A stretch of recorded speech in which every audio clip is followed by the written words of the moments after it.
시민들의 안전과 평화를 과학으로 해결한다. 여기는 생존탐구 프로젝트 신박한 벙커입니다. 안녕하세요. 반갑습니다. 반갑습니다. 안녕하세요. 오늘도 저희는 은밀하게 이렇게 신박한 벙커에 모여봤습니다. 한 주 동안 무탈하게 잘들 지내셨겠죠? 잘 지냈습니다. 용주 씨, 잠깐만 이 정도면 쉬어야 될 것 같은데. 아니에요, 잘 지내고 있어요. 근데 요즘에 그 미세먼지 좀 너무 심하잖아요. 그렇죠. 그래가지고 목이 너무 칼칼하고 진짜 너무 힘듭니다. 컨디션이 안 좋으면 집에서 쉬어야 되는데. 아니에요. 이게 사람 아니에요. 목숨이 먼저죠. 아니, 저는 이 한 목숨을 이 신박한 벙커에 바치겠습니다. 아닙니다. 일단 저희 스스로도 신박한 벙커는 잘 돌아갈 테니까 걱정 말고. 저도 알레르기가 너무 오버가 안 돼요. 연기 연습 조금 더 하셔야겠어요. 안 됐어요. 알레르기가 심해서 미세먼지 때문에 요새 목이 많이 아픕니다. 그러면은 어쩔 수 없이 잠깐 해야죠. 네, 둘이 하는 것도 네. 괜찮거든요. 두 분 집으로 보내고. 저는 항상 최상의 컨디션을 유지하고 있습니다. 이런 분들하고 달라요. 자, 그럼 저와 함께 오늘의 주제 확인해 볼까요?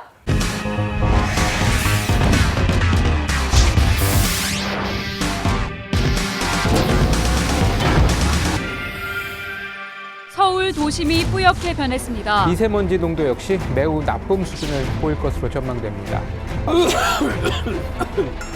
미세먼지 저는 진짜 너무 밉습니다. 그냥 밉고 답답할 뿐만 아니라 심혈관계 질환을 악화시켜가지고 사망에 이르게끔 하는 평균 수명이 줄어드는 일군 발암물질로 흡연보다도 대기오염이 더 위험할 수 있다 이렇게 이르렀다고 합니다. 왼수예요, 왼수. 그러게요. 공기청정기 어디까지 믿어야 됩니까? 공기청정기라는 명칭부터 사실은 허구입니다. 미세먼지 너무 무서워요, 교수님.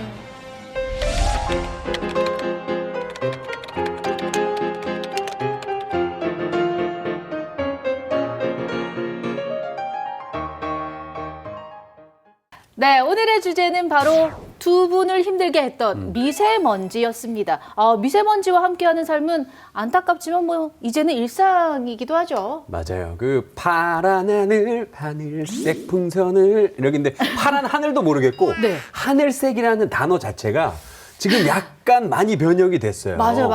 어린 아이들 하늘 그리라 그러면 회색으로 칠하기도 한다 그러더라고요. 너무 마음 아픈 이게요, 네. 진짜. 그래서 미세먼지 저는 진짜 너무 밉습니다. 미워요. 네, 미세먼지는 그냥 밉고 답답할 뿐만 아니라 이제 우리 건강에 심각한 영향을 주잖아요. 이제 우리가 호흡한 미세먼지는 아주 짧은 시간에 우리 혈관까지 도달해가지고 몸을 여기저기 돌아다니면서 여러 가지 문제를 낳을 수가 있는데요. 그래서 2013년에 세계보건기구가 미세먼지를 1군 발암물질로 아하. 지정을 했습니다. 네. 그 1군 발암물질은 특정한 물질이 인간에게 암을 유발한다라는 여러 가지 의학적 증거가 확실하게 쌓여 있을 때 보통 1군 발암물질로 지정을 하는데요. 이제 미세먼지는 암과의 이 인과관계나 상관관계가 비교적 명확하게 확인이 되었다는 이야기죠. 단순히 암의 문제만이 아니라요. 미세먼지 때문에 우리의 평균 수명이 1년 이상 줄어들지도 모른다는 연구 결과도 있어요. 그리고 공기 오염이 극심한 지역에서는 심지어 1.5년, 2년까지도 평균 수명이 줄어드는 결과를 보여줬습니다. 미세먼지 때문에. 이렇게 삶의 질을 떨어뜨리는 것도 모자라서 삶 자체를 위협하는 미세먼지의 위험성. 오늘의 지정 생존자와 함께 더 깊은 이야기를 나눠보겠습니다. 지정 생존자 만나볼게요. 자, 오늘은 누가 오시나 한번 볼까? 미세먼지 아버지 아닌가? 예, 들어오세요. 안녕하세요. 교수님. 안녕하십니까. 여기 앉으시죠. 네. 예.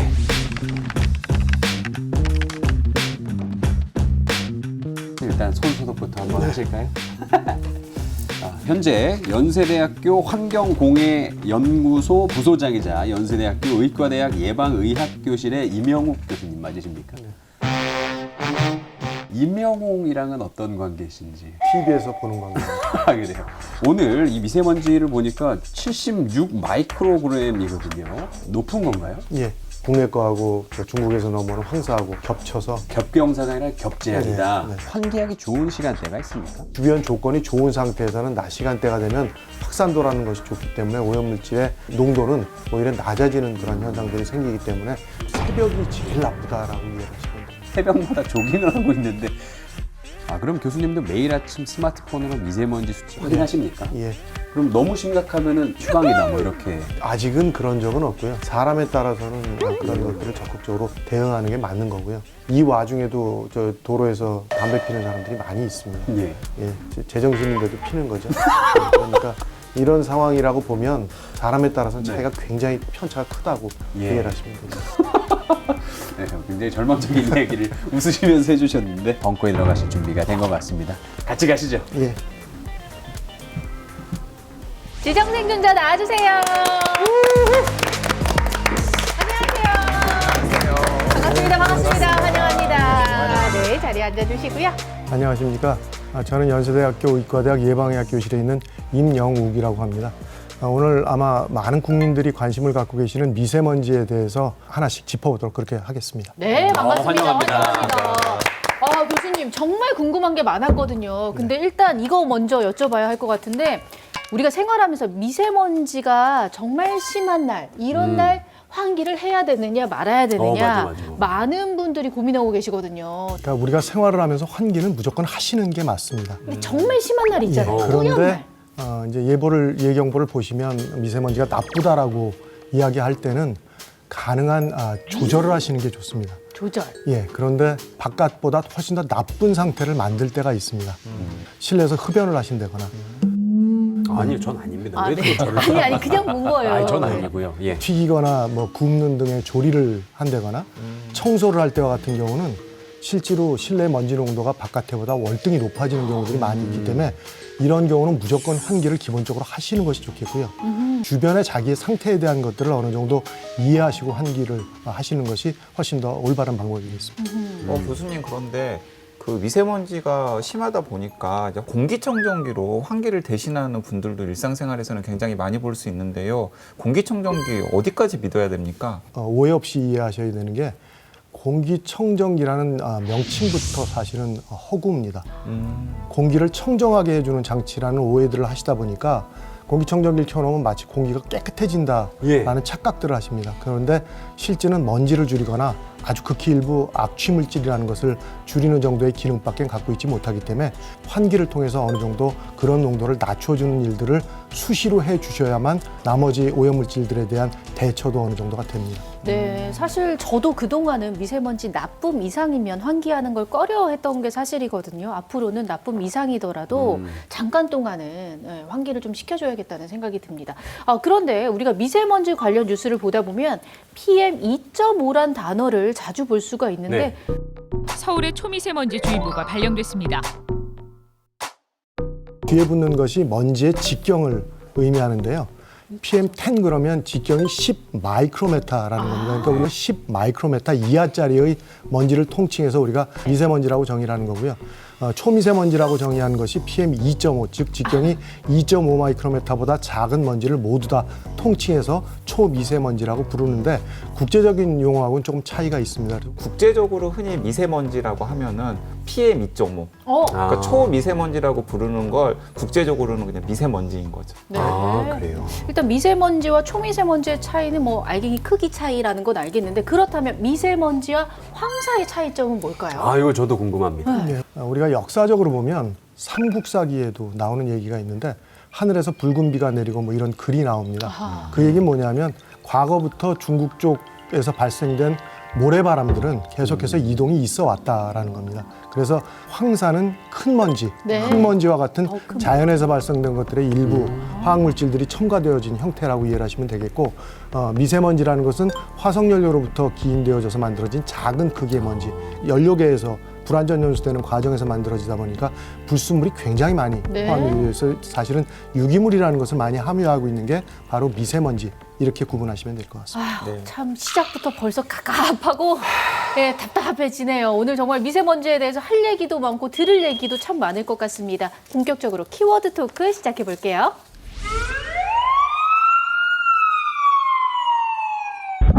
메시지가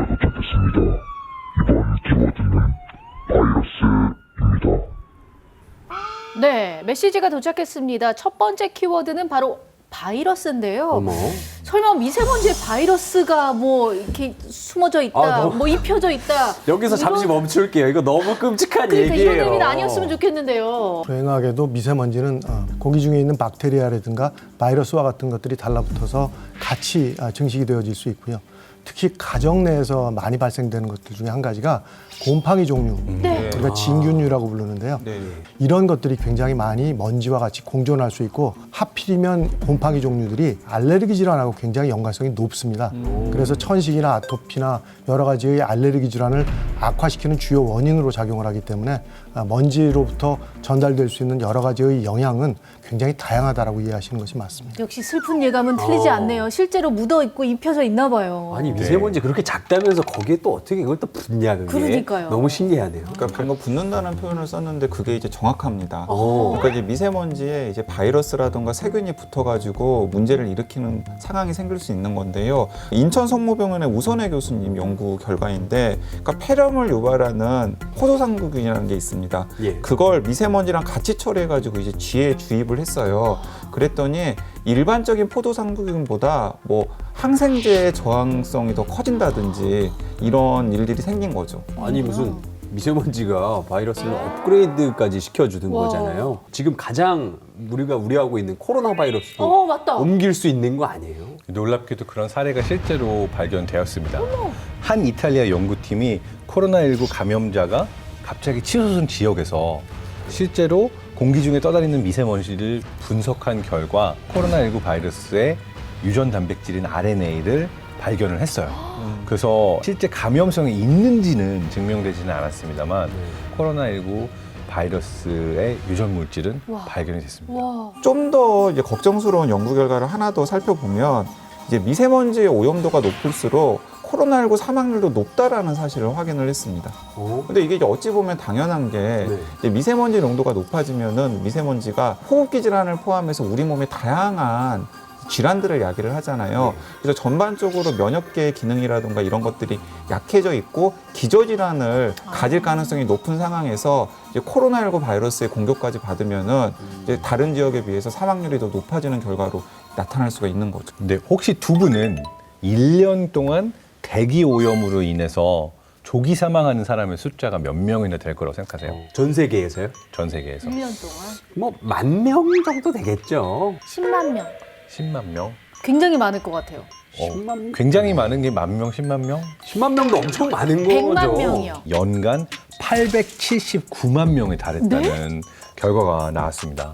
그러니까 대기 오염으로 인한 조기 사망자 수가 흡연으로 인한 조기 사망자 수보다 무려 120만 명 더 많았다고 해요. 그러니까 흡연보다도 대기 오염이 더 위험할 수 있다라고까지 볼 수 있는 거고요. 아니, 이렇게 대기오염이 심한 대한민국에서 흡연까지 하는 용주 씨는 그럼 어떡합니까? 그러니까요. 네. 묻고 떠블로 가. 그러니까 혼자 묻고 떠물러 가고 있어요. 자랑이 아닙니다. 아, 자랑이 아닌데. 아닙니다. 네, 자랑이 아닌데 여기서 또 충격적인 거는 이게 호흡기 질환만이 아니라 심혈관계 질환으로 사망한 사람의 숫자도 40에서 80%에 이르렀다고 합니다. 미세먼지 너무 무섭다. 너무 억울할 것 같아요. 그냥 나는 숨만 쉬었는데 그러니까요. 대기가 오염돼 있어서 사망하게 된 거잖아요. 근데 사실 좀 이게 좀 궁금해요. 미세먼지가 어떻게 심혈관계 질환까지 일으키게 되는 건지 이게 좀 궁금합니다.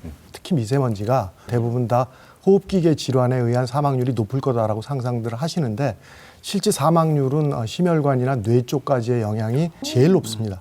그 이유는 먼지 크기가 작아지면 이것들이 아주 쉽게 세포벽을 통과해서 혈액으로 이동을 하게 됩니다. 이거를 없애기 위해서 이루어지는 면역 체계가 바로 대식세포라는 놈인데요. 이 대식세포가 얘네를 잡아먹게 됩니다. 예. 없애는 것까지는 좋은데 문제는 얘네도 세포 주변에다가 염증 매개 물질이라는 것을 주변에 만드는데 불행하게도 이 염증 매개 물질이 만들어진 부위들의 점도가 높아지게 됩니다. 혈액이 끈끈해진다는 표현들 많이 쓰죠. 예. 그래서 주로 피해를 일으키는 것들은 아주 작은 크기로 만들어진 먼지들이 인체 피해를 주로 일으킨다. 이렇게 이해하시면 됩니다. 네. 아 정말 죄송한데요. 네. 마스크 쓰고 계속하겠습니다. 아니. 얘기를 듣다 보니까 이거 안 되겠네 이거. 근데 이거 담배 KF 끊어요. 94 너무 심각한데? 제일 잘못하시는 행위 중에 하나가 네. 미세먼지 나쁨주의 볼 때 마스크 내리고 담배 태시고 다시 마스크하고 가는 행위입니다. 여기 계신 분. 여기 계신 분 네, 여기 혹시 계신 저를 그동안 모니터링 하셨습니까? 담배를 피시고 나면 혹이라는 것을 통해서 담배 연기 안에 포함된 성분이 적게는 30분에서 1시간 정도가 계속 나옵니다. 근데 바로바로 또 예, 마스크. 그런데 마스크를 써서 못 빠져나가게 여기다 딱 묶어놓고선 그 나쁜 성분들을 다시 재순환을 시키시는 거니까 계속 먹는 거예요? 이중으로 피해가게. 아, 무섭다. 미세먼지 너무 무서워요, 교수님. 교수님 그런데 이 대목에서 더 무서운 얘기 해야 될 것 같은데. 아니요, 그만해주세요. 그러니까 최근에 그 장년층 이상이 많이 걱정하는 질환 중에 하나가 치매잖아요. 그렇죠. 근데 최근에 미세먼지랑 치매 간에 상당한 인과관계가 있다라고 하는 여러 가지 연구 결과들이 쌓이고 있는 것으로 알고 있습니다. 이 치매 환자들을 좀 해부를 해본 거거든요. 그러니까 치매가 있는 환자의 뇌 주변에서 작은 탄소들이 붙어 있는 형태로 검출이 되어졌고, 그렇지 않은 시골에 사는 분들이나 치매가 없는 분들한테는 이런 현상들이 나타나지는 않았었습니다. 먼지를 많이 어릴 때부터 노출이 되어지면 치매를 일으킬 수 있는 여러 가지의 가능성이 높다 정도까지는 지금 의학적으로 어느 정도 해석이 되어졌고, 특히나 이제 그 BBB라고 그러는데 이제 뇌를 싸고 있는 혈관막이 있는데 그 부분도 역시 통과가 가능하다라는 학설이 지금 생겨났습니다. 그러니까 이 혈관 내 장벽이라는 게 말하자면 뇌는 특수 경비 구역 같아서 네. 웬만한 바이러스나 웬만한 그 감염 물질이 통과할 수 없도록 막고 있거든요. 근데 초미세먼지의 경우에는 이걸 통과할 수도 있다는 사례들이 보고가 되고 있는 거죠. 근데 그렇게 되면 뇌 안에서도 염증 반응을 일으키거나 아니면은 세포를 손상시키는 산화 스트레스 반응을 일으킬 수가 있고요. 그리고 가장 제가 충격적으로 기억하는 연구는 태어난 지 한 살도 되지 않은 11개월짜리 어린이의 뇌에서까지 보일 정도로 이 초미세먼지의 영향이 뇌에까지 남아 있었다라는 연구 결과가 사실 좀 충격적이었습니다. 아이들은 또 면역력이 좀 약하니까요. 이렇게 이해하시면 됩니다. 아이들이 왜 이런 것들로부터 영향이 크냐 하면, 우리가 아이들을 이렇게 관찰해 보면 숨을 굉장히 빨리 쉬죠. 맞아요. 이제 빨리 쉬는데 그 빨리 쉬는 이유는 그만큼 폐가 작기 때문에 한 번에 마실 수 있는 양이 적은 겁니다. 그러니까 여러 번 빨리 숨을 쉴 수밖에 없는 것들이고요.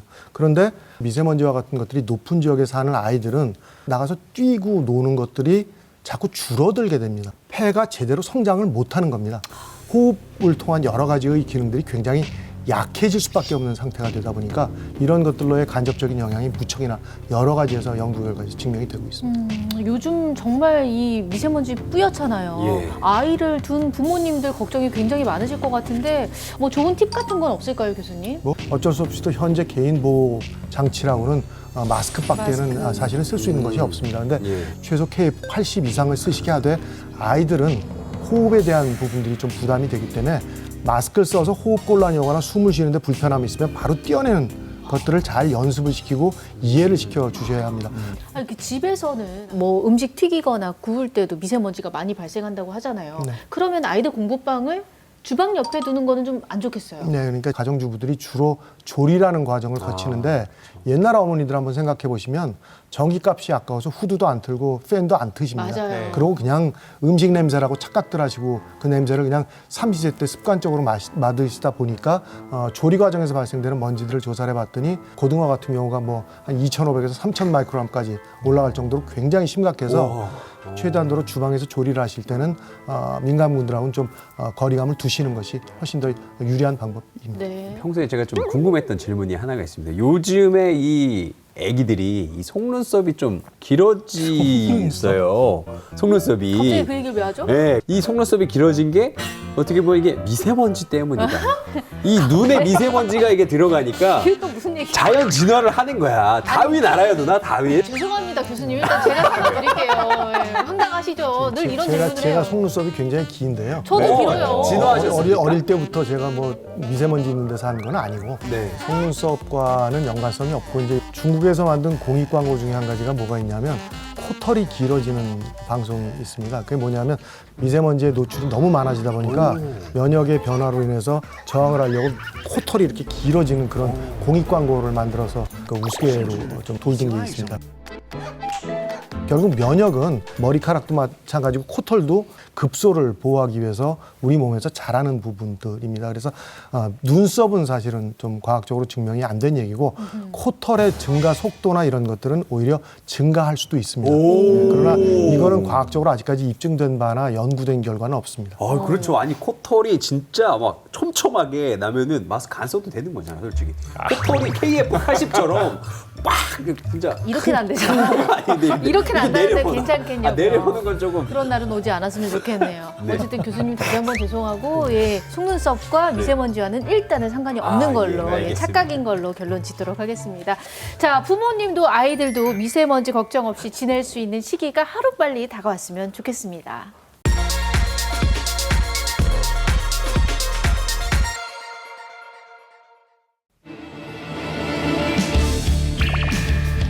안녕하세요. 썰롱 용자입니다. 시민들의 궁금증을 해결해드리는 저 썰롱 용자. 오늘은 이 썰롱 용자의 썰록 사무실에 제보가 들어왔습니다. 어떤 제보인지 지금 바로 확인해 볼까요? 솔록 사무실이 있어요? 사무실이요. 빨리 와요. 아이고. 자, 마장동에 사는 한 고기 덕후님께서 보내주신 제보입니다. 미세먼지가 유독 심각한 날이면 우리가 생각나는 것이 있습니다. 한국인의 소울푸드, 삼겹살인데요. 잠깐만요. 한국인의 소울푸드는 지난번에 우리가 라면으로 결론 냈던 거 아닌가요?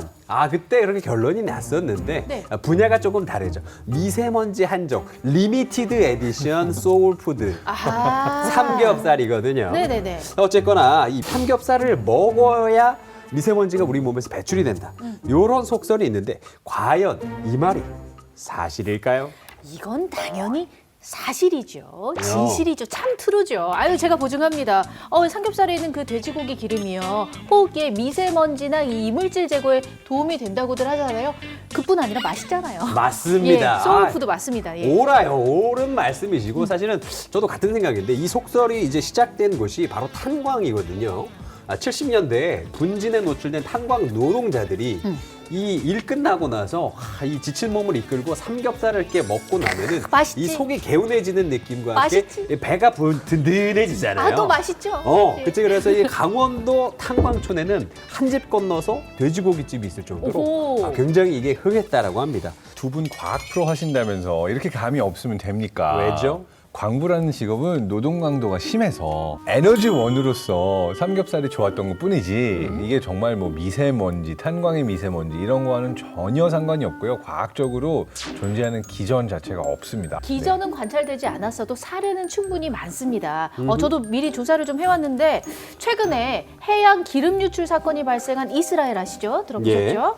탈에 뒤덮여서 생사를 오가던 멸종위기 거북이에게 마요네즈를 계속 먹였대요. 그랬더니 오. 타르가 몸 밖으로 배출돼서 기관지가 깨끗해지고 건강해졌다는 그 기사 못 보셨나요? 아 진짜로? 예. 그럼 나도 오늘부터 마요네즈 좀 먹어야겠다. 마요네즈 맛있지. 맛있지. 잠깐 진정하고요. 이제 그 기사는 저도 봤는데 실제로 마요네즈가 어떤 방식을 통해서 이제 타르를 이 거북이의 몸 밖으로 배출했는지에 대한 과학적인 설명은 기사에는 누락돼 있어요. 근데 상식적으로 생각을 해보세요. 뭐 잘못 먹다가 살에 걸리잖아요. 네. 그러니까 살에 걸리는 이유가 뭐예요? 급하게 먹었어. 아니 먹은 게 예를 들어 삼겹살을 우리가 먹으면 식도를 통해서 위장으로 내려갑니다. 네. 예, 그런데 미세먼지를 비롯한 대기오염 물질 같은 경우에는 우리가 호흡을 하면은 기관지 같은 기도를 통해서 폐로 내려가요. 그러니까 이게 길이 다른 거예요. 되게 설득돼. 길 자체가 완전히 다르기 때문에 네. 오히려 반대죠. 삼겹살 구우면서 미세먼지가 많이 나오겠죠. 그렇죠. 보세요. 이게 통계적으로 이게 나와 있다고. 2019년에 농촌진흥청이 소비자 패널 1,506명을 대상으로 1,500 아니야, 명이나? 아니야. 1,560명이었어. 1,560 명이야? 59명이 더 많았어. 지금 야, 내가 잘못 난리 얘기했어. 났네, 난리 1,560명을 근데 그거 대상으로 정확하다. 조사를 했는데 소비자들은 미세먼지 증가할 때 돼지고기, 귤, 도라지, 해조류 이런 식으로 많이 구입한다라 그랬어요. 사실 불편한 진실인데 많은 사람이 옳다고 믿는다고 해서 그게 꼭 옳은 건 아니거든요. 불편해요. 불편해. 불편합니다. 아니, 이러지 마세요. 그 임 교수님이 지금 하도 어처구니가 없어가지고 지금 입을 딱 그냥 닫아버리셨잖아요. 저는 저쪽을 안 보고 있어요. 저쪽을 쳐다보지 못하고 있어요. 아니 그렇다면 교수님도 삼겹살 좋아하시죠? Yes or no로 솔직히 대답해 주시죠. 맛있어요, 맛있어요. Yes or no? 저는 소고기를 좋아합니다. 안 맞아. 안 맞네. 우리랑 안 맞는데? 아니 근데 나도 소고기도 좋아해. 그건 맞는데. 그럼 이게 사실인가요, 아닌가요? 아닙니다. 삼겹살과 미세먼지는 아까 지금 강 기자님이 정확히 설명을 하셨는데요. 미세먼지로부터 가는 경로와 다른 경로로 식사를 하는 거기 때문에 큰 도움이 될 이유는 없고 네. 단 뭐 에너지원이라든가 우리 한국인들이 좋아하는 소울푸드니까 음식으로서 접하는 거는 뭐 굉장히 환영할 일이라고 생각을 합니다. 사실은 방법 중에 제일 좋은 것은 물을 많이 드시는 겁니다. 아까 말씀드렸다시피 혈액의 점도를 어느 정도 좀 희석시켜주는 효과가 있기 때문에 심혈관 질환들이 악화되는 일들을 덜 발생을 시킵니다. 물을 많이 드시는 것이 첫 번째겠고요. 야채나 과일을 많이 드시는 것이 좋습니다. 그러니까 식이성 섬유를 드시면 대사력이 높아지기 때문에 오염물질들을 조금이라도 몸 바깥으로 내보내주는 작용에 도움을 줄 수 있어서 건강에 도움이 됩니다. 네. 아니 그냥 넘어가요. 반성하고 넘어가요. 자, 다음 제보는요. 자, 제가 요거를 좀 가지고 왔습니다. 자, 인천 사는 청소요정님께서 보내오신 제보입니다. 자, 얼마 전에 과거 여행을 하다 이런 기사를 봤습니다. 뿌연 잿빛 하늘, 숨이 막힌다. 라는 제목의 1990년 1월 8일자 기사였는데요. 과거에도 미세먼지는 심했다는 거 아닌가요? 논점은 그거예요. 미세먼지 과거에도 있었는가? 저 어릴 때는 정말 하늘이 푸르고 맑았거든요. 저는 없었다에 한 표 던지겠습니다. 우리 예전에 생각해보면 마스크 끼고 살았어요? 안 끼고 살았잖아요. 이런 잿빛 하늘은 상상도 근데 못했습니다. 이거는 인간의 기억이 참 왜곡을 잘해요. 우리 어렸을 때 비 오면은 산성비 맞지 말아라 이런 이야기도 있었고 그 출퇴근길에 하얀 와이셔츠 이 깃이 막 잿빛으로 바뀐 경험 얘기하시는 그거는 어르신들도 있고요. 안 씻으셔서 그런 거고요. 목에 때가 껴서 그런 거고. 그건 안 씻고 다니신 거 박사님. 아닙니까? 자, 생각해보면은 네. 우리 교실에서 난로, 석탄 난로 썼었고 그리고 집에서도 난방할 때 연탄 많이 사용했었단 네. 말이에요. 나무를 떼기도 근데 했어요. 거기에다가 당시에는 대구염 저감 장치가 없어서 자동차가 이렇게 그냥 시커먼 연기 내뿜으면서 다니던 게 일상사였거든요. 그러니까 그런 것들을 염두에 둔다면은 결코 좋지는 않았을 것으로 생각이 됩니다. 또 다시 한번 2대2로 나뉘었어요. 이게 약간 조금 뭐랄까 지성인과 반지성인의 연합 약간 이런 느낌이 과학대인은 나는데. 지성인이에요. 그래서 사실은 제가 증거를 좀 가지고 왔습니다. 그렇지. 이럴 때 자, 증거가 더 증거. 필요하죠. 자, 제 어릴 때 사진 공개하도록 하겠습니다. 어딘가요? 파래요. 구름이 보이잖아요. 이게 저고요. 네. 뒤에 계신 분이 저희 어머니입니다. 쩍벌남이네요. 예, 그렇죠. 그때까지만 해도 쩍벌에 대한 개념이 없던 때라. 예, 지금 쩍벌하는 거 보지 말고 누나 하늘을 보라고 네. 누나. 아니 일단 구름이 보이잖아요. 요즘 정말 구름 보기 맞아. 힘듭니다. 지금 이 구름과 하늘이 얼마나 그림 같아요. 이 논리는 무슨 논리 같냐면은 마치 트럼프 대통령이 겨울이 추운데 어떻게 지구가 온난화가 일어난다는 말이야 라는 논리랑 비슷한 거예요. 저보고 트럼프라고 하는 거예요?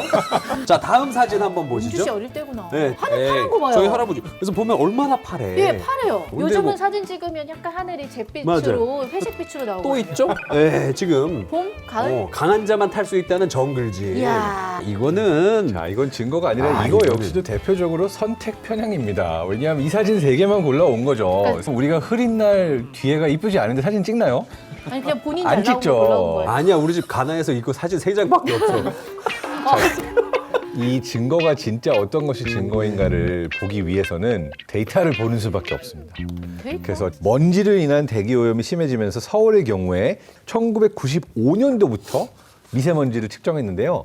1995년 서울의 연평균 미세먼지 농도는 78 마이크로그램 퍼 세제곱미터, 2012년도에 41 마이크로그램 퍼 세제곱미터가 나왔다고 하니까 그렇네. 78 대 41, 사실은 2010년대가 미세먼지 농도가 더 낮았다는 걸 알 수가 있죠. 더구나 굉장히 운이 좋게도 이제 80년대 중반에 서울시의 미세먼지 농도를 측정한 기록도 있습니다. 어허. 예. 그러니까 아주대학교의 장재현 박사가 86년부터 서울시 일부 지역의 미세먼지 농도를 측정한 결과를 가지고 있는데요. 1986년에 서울의 PM 2.5, 그러니까 초미세먼지 연평균 농도가 109 마이크로그램 퍼 세제곱미터였어요. 더 높았던 엄청난데요? 거죠. 2018년에 이 PM 2.5의 연평균 농도는 23 마이크로그램 퍼 세제곱미터였거든요. 우와. 그러니까 86년에 109였던 게 2018년에는 23으로 줄은 4분의 1로 줄은 거예요. 우와.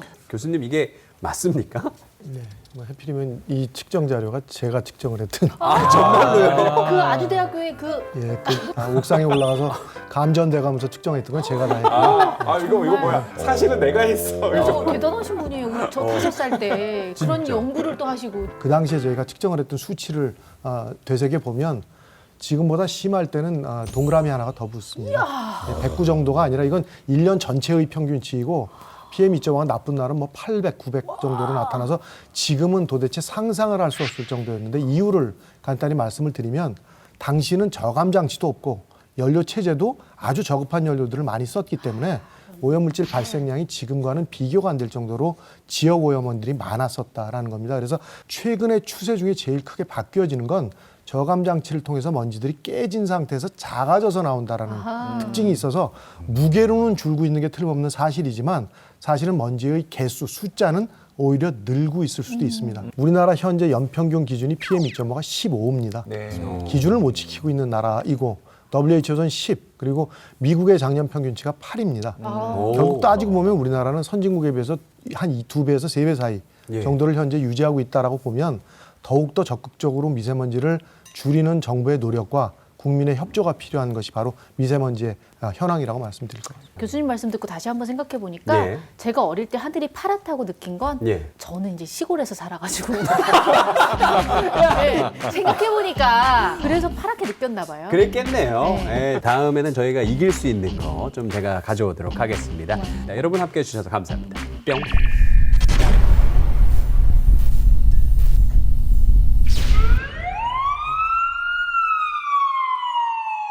외부에서 메시지가 도착했습니다. 이번 키워드는 스톡홀름입니다. 네, 메시지가 도착했습니다. 이번 키워드는 바로 스톡홀름인데요. 미세먼지와 스톡홀름은 무슨 연관이 있을까요? 스톡홀름 하면 가장 먼저 떠오르는 게 이제 스톡홀름 신드롬 아니겠습니까? 네, 그렇죠. 우리 미세먼지에게 납치되어 있는 우리의 일상, 그리고 그것에 당연하게 느껴지고 있는 우리의 일상, 그런 게 아닌가. 네? 스톡홀름 신드롬이 맞으면은 네. 이제 미세먼지와 사랑에 빠져야 되는 거잖아. 이미 빠졌죠. 우리 열심히 마시고 있잖아요. 아니, 그런 거 아니고 스톡홀름이 미세먼지가 심한데 아닌가요? 뭐 그런 거 아닐까요? 아닙니다. 전혀 반대일 수밖에 없고요. 미세먼지에 대해서 굉장히 일찍 대처를 했다라고 보시면 되는 나라고 대표적인 도시입니다. 그래서 현재 전 세계에서 대기오염, 특히 미세먼지 농도가 거의 제일 낮은 도시 중에 한 도시이면서도 자동차나 여러 가지의 체제를 가장 오염이 적은 쪽으로 선진화시켜 나가고 있는 도시라고 이해를 하시면 됩니다. 유럽에서도 스톡홀름 하면 청정 도시의 이미지가 있습니다. 최고입니다. 네. 우리나라도 그 공해 차량 운행 제한제는 시행되고 있지 않나요? 3월까지가 우리가 계절관리제라는 걸 합니다. 그러니까 네네. 미세먼지가 높을 때 우리나라에서도 스스로 오염물질들을 줄이는 일을 하자라고 그래서 계절별로 미세먼지를 특별 관리하는 정책들을 하고 있고 따라서 우리도 이제 빨리 경유 차량이라든가 노후 차량들에 대한 관리의 원칙은 지금보다도 좀 더 적극성을 갖고 절대적으로 좀 줄이는 노력들을 기울여야 합니다. 네. 이거를 이제 공해 차량 운행 제한제라고 하는데 그 스톡홀름에서 이 공해 차량 운행 제한제를 1996년에 세계 최초로 시행을 했다고 합니다. 오호, 스톡홀름에서 먼저 시작한 정책이라는 건 오늘 또 새로 아는 사실인 것 같아요. 저는 사실 매연하면 런던 스모그가 생각이 나거든요. 1952년에 그 스모그가 며칠 동안 지속이 되어가지고 약 1만 2천 명의 시민이 목숨을 잃는 20세기의 가장 최악의 대기오염 사고가 있었습니다. 예. 이 사건이 상당히 충격적이었던 게 런던 시민들이 그날 그냥 평소와 다름없이 식사 준비하고 빨래하고 조깅을 하다가 갑자기 심장 발작을 일으키면서 쓰러지기도 하고 조깅을 하다 쓰러지기도 하고 이렇게 해가지고 병원에 실려오는 사람들이 평소에 수십 배에 달했다는 거예요. 그래서 이 시내 모든 병원에도 황색 경보가 내려지고 정말 무슨 일인지 거의 패닉 상태에 런던 시민들이 빠졌던 사건을 이야기를 합니다. 그냥 숨만 쉬었는데 죽은 거잖아요. 런던 스모그가 조금 전에 말씀드렸던 화석연료 때문에 생긴 일입니다. 그러니까 주로 석탄계 연료를 많이 쓸 텐데 석탄계 연료 안에 포함된 성분들이 문제인 겁니다. 주로 이제 아황산가스라 그러는 황성분이 많이 있는데 요즘은 이런 것들을 낮추는 탈황, 탈질이라는 것을 필수적으로 합니다만 당시만 해도 그런 기술이 적용이 안 된 저급 연료들을 그냥 무분별하게 사용을 했던 겁니다. 또 한 가지는 무풍 상태가 이루어진 겁니다. 그러니까 바람이 안 불고 아주 정체되어 있는 공기 상태가 된 데다가 바닷가에서 일어나는 이 해무들이 급격히 도심으로 밀려 들어와서 대기오염 물질이 도망을 가야 되는데 수분들이 막고 결합을 하는 형태가 돼버린 겁니다. 그러니까 결국은 그 안에서 이것들이 산성화되게 되고 호흡기나 심혈관 계통의 질병을 앓고 있는 사람들한테 아주 치명적 피해를 일으킨 겁니다. 그러니까 그 당시에 구급차들이 들어가서도 환자를 찾지 못할 정도로. 야, 진짜요? 그 정도? 그러니까 정말 생각해 보면은 그냥 독가스 테러처럼 그러니까. 독가스 안개가 그냥 도심을 뒤덮고 있었던 상황이라고 생각하면 되는 거죠. 그러니까 이제 당시만 하더라도 이제 이 상황이 도대체 무슨 상황인지를 파악하는 데에도 시간이 걸린 거예요. 이 스모그가 지속된 그 기간은 고작 4일인데 도대체 지난 4일 동안 무슨 일이 있었는지 그 원인을 파악하는 데 3주가 걸렸다고 합니다.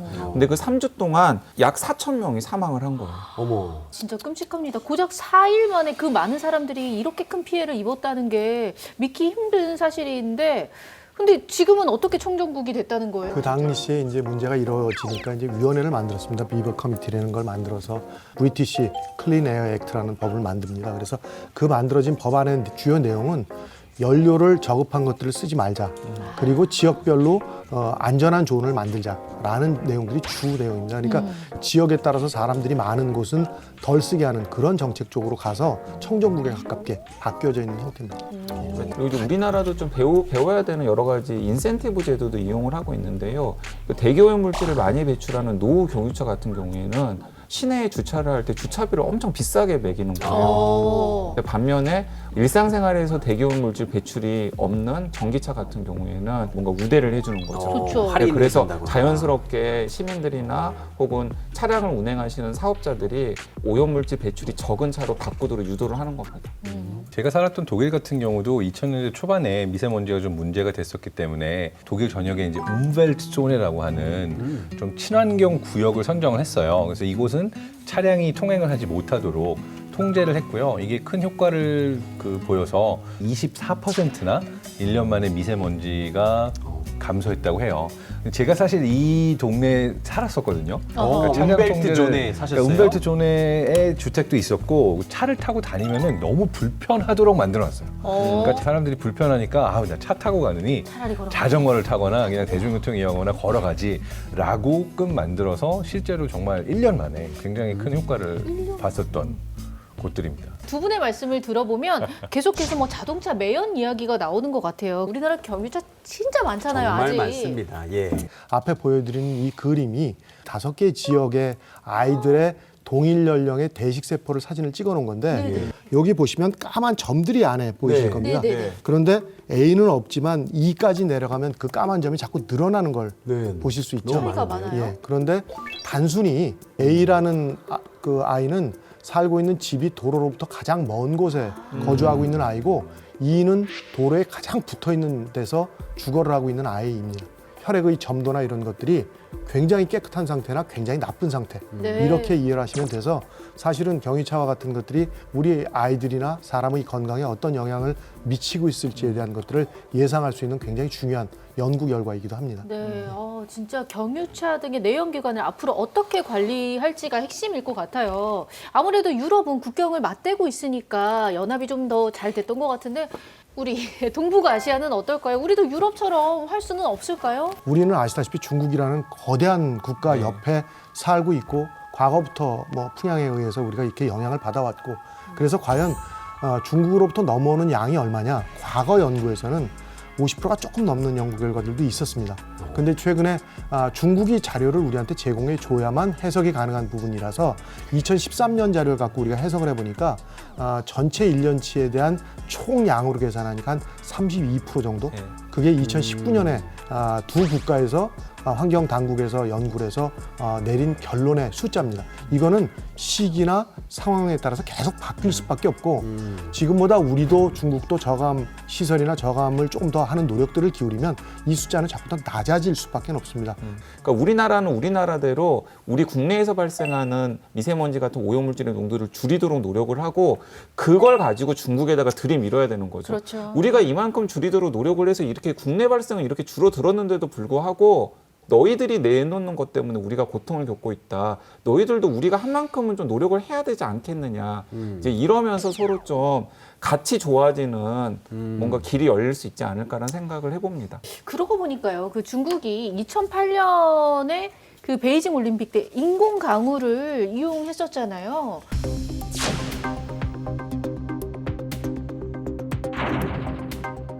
그러니까 비구름을 인위적으로 만드는 건데요. 그런데 문제는 뭐냐면 특정 지역의 위에다가 비구름이 될 만한 수증기가 다량 있어야 됩니다. 예. 그러면은 거기에다가 이른바 구름 C라고 하는 이 물질들을 살포를 해가지고 그것들이 이렇게 모여가지고 비구름이 만들어지게 해서 비를 유도하는 게 인공강우의 원리예요. 어떤 특정 지역에 비를 내리게 할 만큼의 수증기가 충분히 발달이 되어 있어야 된다라는 전제를 내렸잖아요. 그럼 어떤 한계가 있을까요? 그 구름이 없으면은 그 뭐 비를 만들어낼 수 없다 뭐 그런 거 아닐까요? 네, 맞습니다. 그 구름이 있을 때만 효과가 있는 거예요. 아, 맑은 날은 안 되는 거예요? 네, 맑은 날은 안 됩니다. 그러니까 실제로 우리나라에서도 인공강우 실험이 가능한지를 예. 이제 기상청을 중심으로 확인을 한 사례가 있습니다. 그런데 실패했어요. 왜요? 왜요? 왜냐하면은 기본적으로 미세먼지가 심한 날은 보통 구름이 많지가 않거든요. 놀러 가기 좋은 날씨예요. 미세먼지 심한 날 막 쨍쨍해 막 화창하고. 만약에 이 실험이 제대로만 이루어진다면 효과가 있는 거는 맞죠? 아마들 느껴보셨겠지만 비 온 다음 날 공기가 깨끗하다는 거 맑잖아요. 많이 네네네. 느끼실 겁니다. 근데 이게 없애는 기술은 아니고요. 물리적으로 이동을 시키는 건데 그 가장 대표적인 게 요오드와 은이란 물질입니다. 그래서 그거를 공기 중에 뿌려주고 걔랑 여러 가지 수분들이 전이차에 의해서 결합이 이루어지면서 무거워져서 떨어져야 되는 기술인데 우리나라에서 여러 가지 실험을 해봤지만 실제로 제일 크게 물방울을 만든 게 0.88mm 정도까지밖에 아직 못 만들었던 수준입니다. 그런데 실제로 중력 가속도에 의해서 떨어지려면 대략 한 10mm 가까워져야만 떨어진다는 얘기인데 아직은 우리가 기술력이 그 정도까지도 안 됐을 뿐만 아니라 이게 사실은 가뭄에 대한 기술이지 미세먼지를 없애라고 있는 기술이 아닙니다. 그래요? 거기다가 요두와 은을 딱 쏘고 나서 만약에 비가 내리면 그래도 다 내려올 텐데 내려오지 않으면 그것조차도 이제 대기 중에 떠 있으면서 우리가 마시는 마시게 물질이 되는 되지 일이 않나요? 벌어집니다. 예. 그러니까 실패하면 오히려 더 안 악이 좋아지는 되겠구나. 결과가 되는 거죠. 그러면 말씀하신 대로 근본적인 대책을 찾기 위해 좀 고심을 해야 될 것 같은데 현실에서 사용할 수 있는 미세먼지 저감 기술 없을까요? 다양한 종류의 시도들이 이루어지고 있기는 합니다. 이탈리아의 한 건축 자재 회사와 그리고 나폴리 대학이 공동으로 개발을 한 특수 시멘트가 있는데 표면에 다공성 물질을 발라서 도시 속에 있는 배기가스를 흡수할 수 있는 기능이 있다고 해요. 그래서 표면적 1000제곱미터당 무려 30대 분량의 자동차 배기가스를 처리할 수 있다고 합니다. 그러면은 뭐 당장 다 오. 시멘트 칠하면 되겠네요, 건물마다. 지금 바로 자, 실행합시다. 근데 이런 혁신 기술의 문제는 네. 상용화가 되기엔 가격이 너무 비싼 건데요. 네. 요 시멘트의 경우 한 1톤이 150만 원 정도 한다고 하는데 정말 도시 모든 건물들에 바르기에는 가격이 아직 좀 비싼 상태입니다. 그러니까 그럴 바에는 차라리 시내를 돌아다니는 노후 경유차를 아. 모조리 다 전기차로 바꿔주는 게 훨씬 더 그게 더 빠르겠네요. 도움이 되는 방법이 아닐까. 이야, 네. 아쉽습니다. 아니 그러면은 현재 상용화되는 기술은 없는 거예요? 우리는 이걸 찾아야 되니까요. 그러니까 서울주택도시공사 산하 도시연구원에서 광촉매 페인트를 개발했는데 이 광촉매 페인트의 경우에도 미세먼지를 유발하는 질소산화물과 황산화물을 줄이는데 효과가 있었다고 이야기를 합니다. 굉장히 많은 노력들을 하고 있는데 상용화될 수 있는 기술들이 더 많이 생겨났으면 좋겠습니다. 더 많은 노력이 필요할 것 같아요. 자, 미세먼지 측정법에 대해서도 저희가 한번 짚어보고 넘어가긴 해야 될 것 같아요. 미세먼지가 뭐 높다, 뭐 수치가 낮다, 뭐 이런 얘기만 하지 정확히 어떻게 측정이 되는지는 잘 모르거든요. 그렇죠. 제 코만 믿고 있을 수는 없잖아요. 그렇죠. 미세먼지를 현재 국가에서 측정하는 에어 모니터링 사이트라는 것들이 대부분 다 측정의 편의성 때문에 건물 옥상 같은데 맞아요. 외떨어진 곳에 위치를 하고 있습니다. 그러다 보니까 사실 우리가 생활하고 있는 공간은 도로변이라든가 자동차 안이라든가 근거리에서 오염원들과 밀접한 생활들을 하고 있는 반면에 측정을 하고 있는 곳은 굉장히 떨어진 곳에서 측정을 하다 보니까 희석 효과라는 것이 있어서 실제는 정부에서 발표하고 있는 자료보다 한 8배 정도까지 차이가 납니다. 그래서 실제는 우리가 접하고 있는 생활 공간의 노출 농도는 예. 정부가 발표하고 있는 것보다 사실 훨씬 더 높은 상태에서 우리는 생활을 하고 있다. 우리가 지금까지 미세먼지 저감을 위해서 어떻게 하면 될 것인가 네. 이런 얘기를 했는데 정확한 측정이 먼저 돼야 될 것 같아요. 네. 최근에 많이 쓰이는 방법은 빛을 쏘는 광산란법이라는 걸 많이 쏩니다. 그러니까 우리가 광원에서 쏜 빛이 저쪽 반대쪽에 얼만큼 가느냐. 그래서 여기서 먼지들이 많으면 많이 막히겠죠. 그래서 덜 가면 농도가 높은 겁니다. 예. 이러한 방식들이 지금 좀 더 개발이 되어지면 원거리의 문제점을 해결할 수 있는 제일 좋은 방법이라고 제가 생각하는 것 중에 한 가지는 개인의 현재 위치에서 측정된 값들입니다. 예를 들어 공기청정기들 보시면 숫자가 나오는 거 네네. 보실 텐데 그 안에도 이미 센서가 다 장착이 되어 있어서 그 측정 값들을 우리가 읽는 겁니다.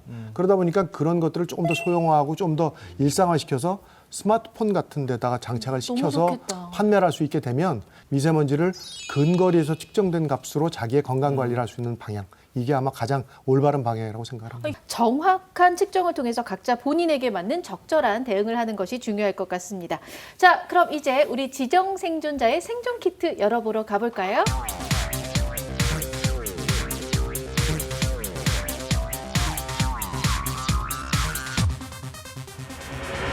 네, 지정 생존자의 생존 키트 제가 한번 열어보도록 하겠습니다.